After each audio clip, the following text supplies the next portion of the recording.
Today we are sharing with you a real story of how a pig took the life of its own owner.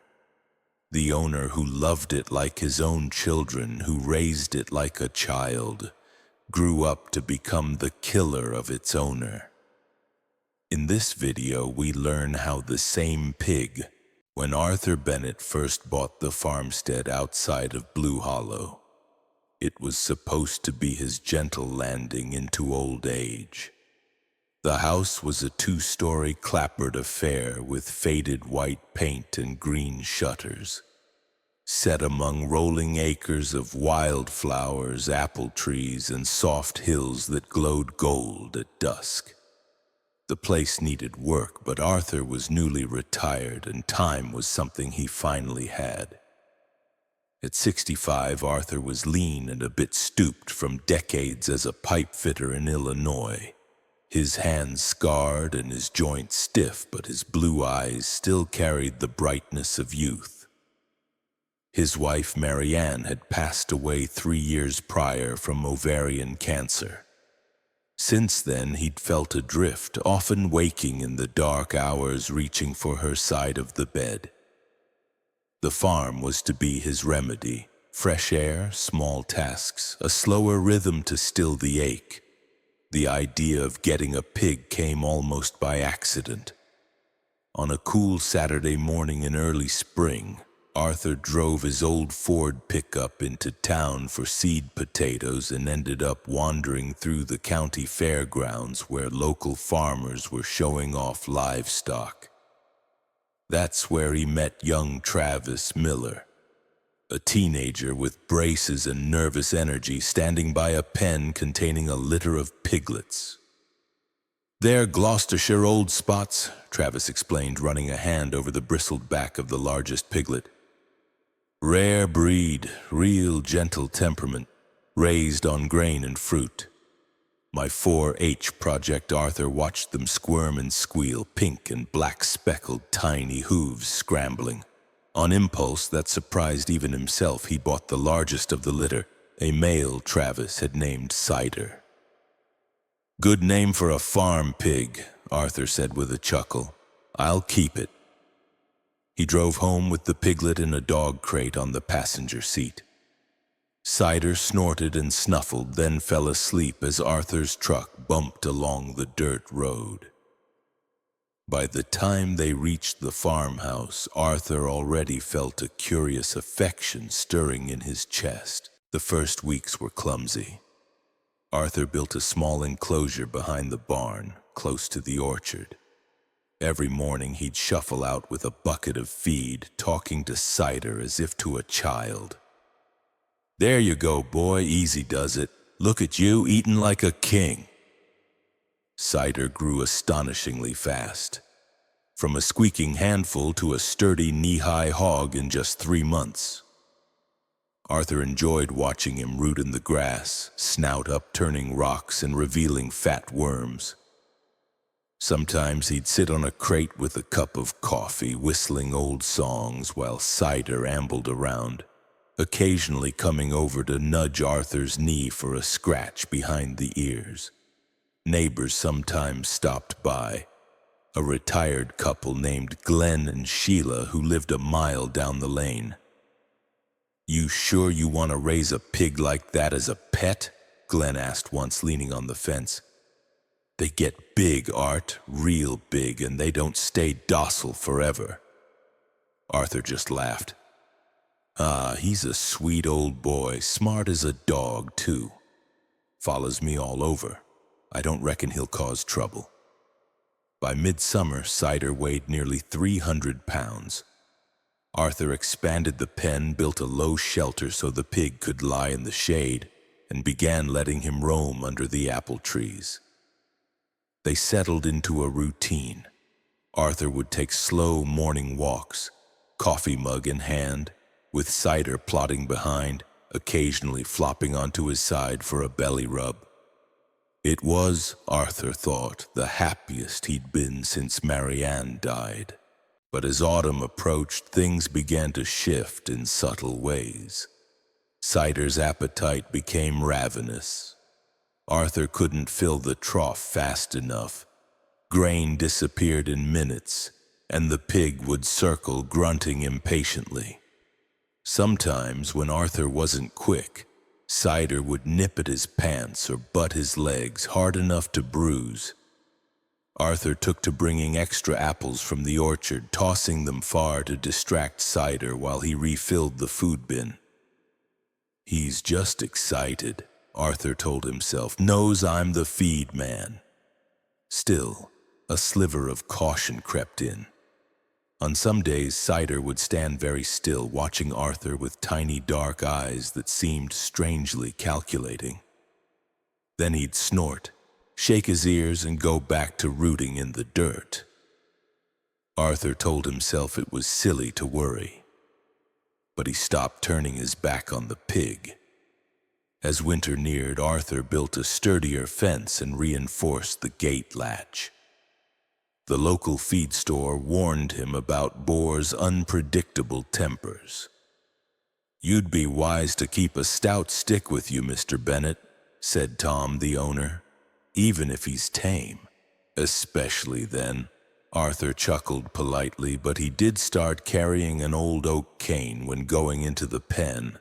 The first real scare came on a frosty morning in November.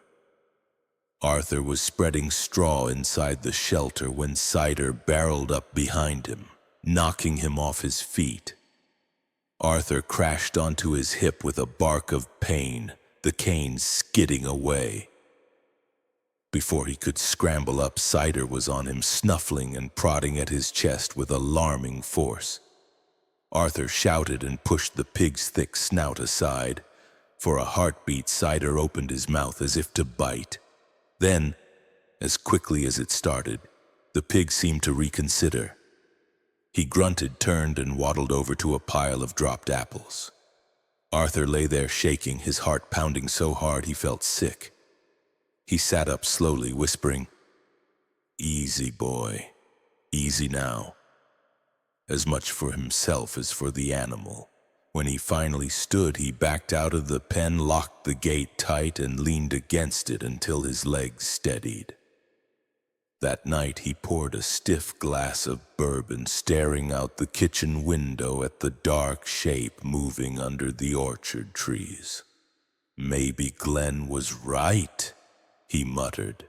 Winter came in earnest, heavy snow blanketing the fields. Cider's appetite grew monstrous. Arthur lugged 50-pound sacks of feed through drifts, joints burning. Sometimes the pig would meet him at the gate, snorting aggressively. More than once, Arthur used his cane to keep Cider at bay long enough to dump the grain. One bitter morning in January, Arthur slipped on ice by the gate and dropped the bucket. Cider charged the spilled feed, knocking Arthur sideways. The pig's shoulder was like a battering ram. Arthur fell awkwardly, his knee twisting beneath him. Pain shot up his leg, hot and sharp. "God damn it, Cider, back off!" Arthur yelled, jabbing with his cane. But Cider ignored him, devouring the grain, sides heaving. It took Arthur nearly an hour to crawl to the porch. By then the cold had numbed his leg enough to stand. He limped inside and sat by the wood stove, trembling. That night, Arthur lay awake, replaying every warning he'd ever ignored. Pigs weren't dogs. Pigs didn't know restraint. They were prey and predator rolled into one, clever, strong, and ruled by appetite. Yet by dawn, loneliness won again. He went back out with feed, telling himself it was just an accident, that he was being foolish. Cider greeted him with eager grunts, and Arthur almost managed to smile. By early March, thaw set in. Mud churned around the pen. Arthur found it harder to keep up. His arthritis flared. Sometimes he skipped chores for a few extra hours, hoping Cider wouldn't notice. But the pig grew testy. He'd slam the gate when Arthur approached late, or circle him with insistent snorts. Then came the final morning. Arthur woke late with a headache. Sun streamed through the bedroom curtains. "Damn, slept in," he muttered. Outside, the orchard was alive with robins, mud soft underfoot. Cider was already pacing when Arthur arrived, bucket in hand. All right, you greedy old brute," Arthur said, chuckling nervously. He swung open the gate and stepped inside. Cider charged forward, more forceful than ever, knocking the bucket out of Arthur's hand. Feed scattered in the mud. As Arthur bent to pick it up, Cider butted him hard, sending him sprawling on his back.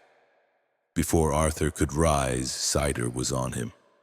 Mouth open, tusks scraping. The pig's hot breath smelled of sour grain and rot. He bit into Arthur's forearm, wrenching it sideways. Arthur screamed, flailing with his free hand, striking Cider's snout. Blood bloomed through his sleeve. "Get off me, get off," he howled. But Cider was in a frenzy now, driven by the smell of blood and the chaos of instinct. The pig's powerful jaws clamped again, this time on Arthur's shoulder. Arthur felt skin tear. Pain exploded like fireworks behind his eyes. He tried to crawl backward, but Cider followed, lunging and biting, trampling Arthur's legs. The old man's world narrowed to hot agony and the thunder of his heart. He barely registered the mud clogging his mouth as he tried to scream again. Minutes, or hours, seemed to pass. Finally, Arthur went limp. His vision clouded with darkness at the edges. Above him, through the branches of the awakening orchard, he saw the blue sky of spring, a hawk wheeling lazily. Then nothing at all. It was Glenn who found him. Concerned after not seeing Arthur for 2 days, he drove over and spotted the gate swinging open. At first he thought Arthur had simply fallen. Then he saw the torn coat, the mud stain dark, and the massive pig standing nearby, its snout wet and pink. Sheriff's deputies arrived, then animal control. Cider was shot that afternoon after charging one of the deputies. The local paper ran a short piece. "Retired farmer found dead in apparent livestock attack. Authorities remind rural residents to exercise caution with large animals, even those kept as pets." Glenn and Sheila attended Arthur's small funeral. They were given the task of sorting the house for Arthur's distant cousins. On the mantel they found a photo of Arthur and Mary Ann, laughing beside a picnic table loaded with pies. In the corner of the photo, barely visible, a young piglet peered out of a crate. "Poor old fool," Glenn whispered. "He just wanted something to love." Sheila squeezed his hand. Outside, the orchard trees were budding again, and a soft wind moved through the branches. Indifferent to the tragedies of men and pigs alike,